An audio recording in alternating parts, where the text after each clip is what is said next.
Ça va y tomber. Alors, bonsoir à tous et à toutes. Dans l'espoir que vous allez bien et que vous arrivez à surmonter cette pandémie du coronavirus. Je voulais vous entretenir aujourd'hui sur plusieurs questions qui me reviennent, sinon des récriminations si vous voulez, qui me reviennent constamment sur ma page Facebook. En réalité, beaucoup se demandent pourquoi est-ce qu'en cette période de pandémie, du virus corona Covid-19, je m'évertue encore à critiquer les actions du gouvernement béninois. Alors, à ces personnes, je voulais dire ceci. Il n'est nullement dans mon intérêt de dégrader les mesures ou de, de montrer continuellement ou constamment une mauvaise face des actions que met en place le gouvernement de M. Patrice Talon. Non, ce n'est pas l'objectif.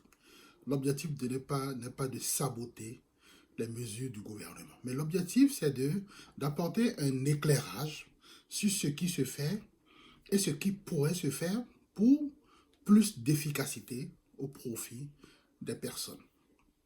Alors, quand, par exemple, je parlais de, de la mesure du confinement, il est vrai que dans notre contexte, un confinement total serait un suicide, non seulement pour l'économie béninoise de façon générale, mais pour la société béninoise elle-même, parce que ça pourrait déboucher sur des débordements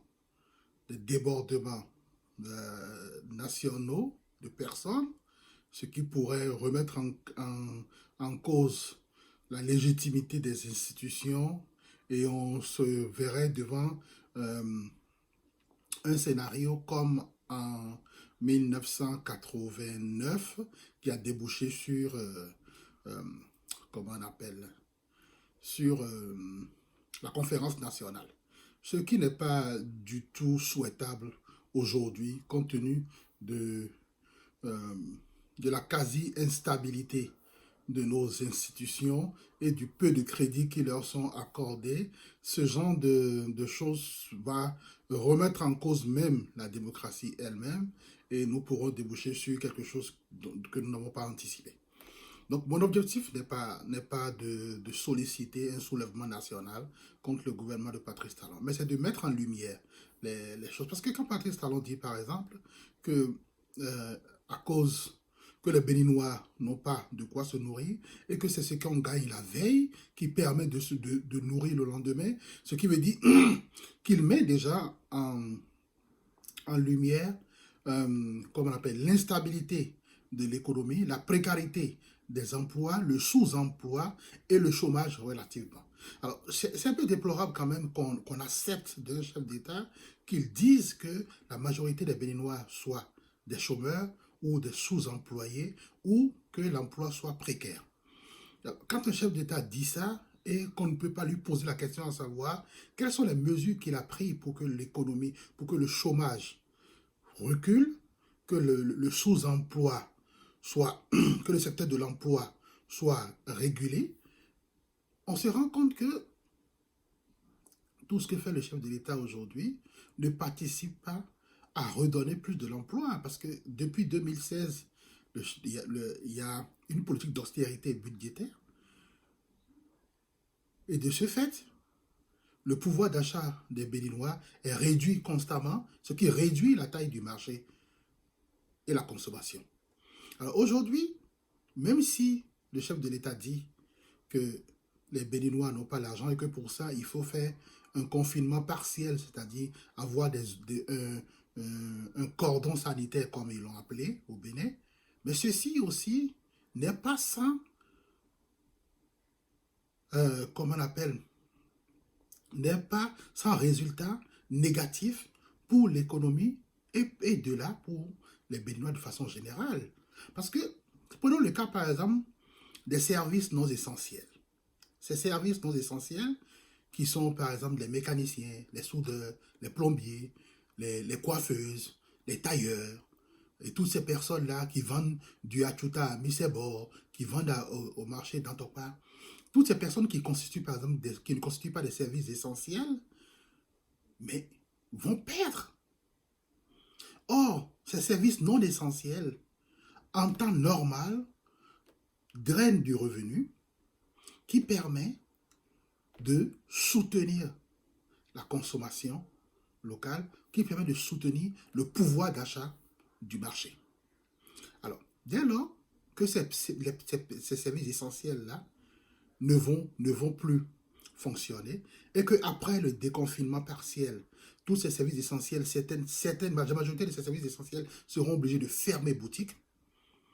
S'il n'y a pas eu de mesures d'accompagnement pour refinancer, pour relancer l'activité économique dès maintenant, hein, si on n'ingère pas, à l'instar du Togo, de la Côte d'Ivoire, du Sénégal, du Mali et autres, qui continuent de donner de l'argent, par exemple, aux Émidiaman, qui continuent de donner de l'argent aux foyers les plus modestes, pour pouvoir soutenir la consommation. Et juste après le déconfinement, le drame humanitaire est là. L'économie va chuter. L'économie déjà qui est relativement en récession depuis un bon moment va chuter. La taille des chômeurs, toutes les personnes qui ont été licenciées de l'administration publique, qui sont allées s'ajouter aux anciens chômeurs, qu'est-ce qu'on leur propose? Alors c'est pour ça que nous disons, il faut prévenir les drames humanitaires et économiques qui puissent venir juste après le déconfinement. Parce que ces personnes-là que je viens de citer, qui en temps normal permettent aux vendeuses de nourriture, aux vendeuses d'eau et tous ces secteurs sous-jacents de pouvoir gagner des revenus sans l'aide de l'État. Mais si ces personnes-là perdent leur emploi, si les soudeurs, les mécaniciens, les menuisiers, les maçons et autres, qui ne sont pas des services essentiels en temps de confinement, perdent leur emploi, comment est-ce que vous voulez que l'économie puisse tourner? Et comment est-ce que vous voulez qu'il n'y ait pas de drame humanitaire?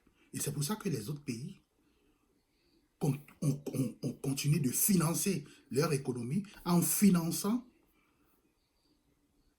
les foyers les plus modestes, les émigrants et autres, pour ne pas que la demande s'arrête. Alors, quand le président dit, oui, mais écoutez, nous n'avons pas, il faut pouvoir lui poser des questions pour savoir quelles sont les mesures que vous prenez pour ne pas que l'économie s'arrête, pour relancer l'économie après le déconfinement, pour ne pas que les Béninois souffrent 2 fois plus.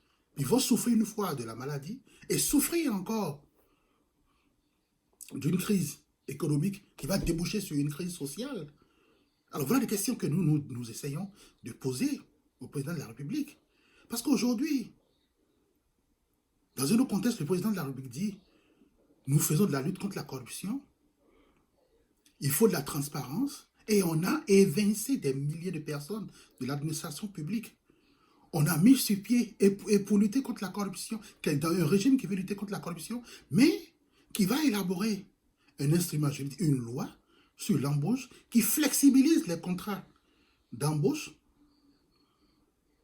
et qui dit, nous sommes en train de lutter contre la corruption, dans un pays où le travail est déjà quasi inexistant.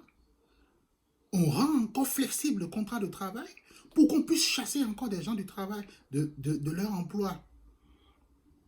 Et on dit, mais pour ça, malgré que nous avons fait ça, nous n'avons pas de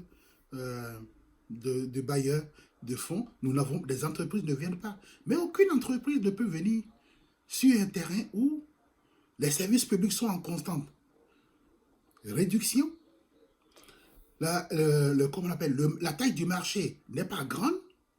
Il n'y a aucun pouvoir d'achat qui soutient la demande parce que vous avez mis des gens au chômage et vous n'avez pas investi. Vous avez adopté une politique procyclique.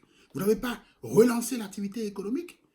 Et vous voulez que des entreprises viennent. Mais comment est-ce qu'il faut venir? Parce que les entreprises ne peuvent pas venir pour produire la demande. Ils veulent qu'il y ait un marché potentiel sur lequel eux, ils vont venir, qu'ils vont venir exploiter.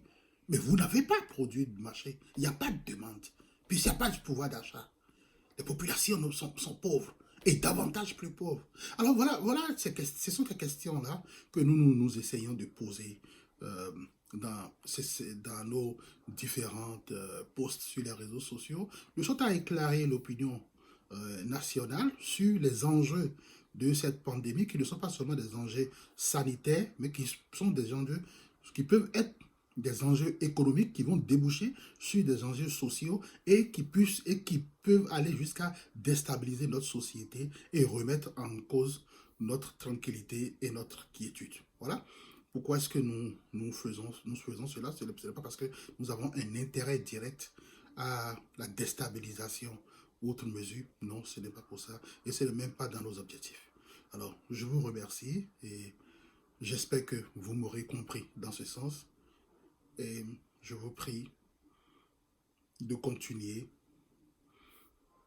hélas, à fonctionner dans l'espoir que tout ira bien.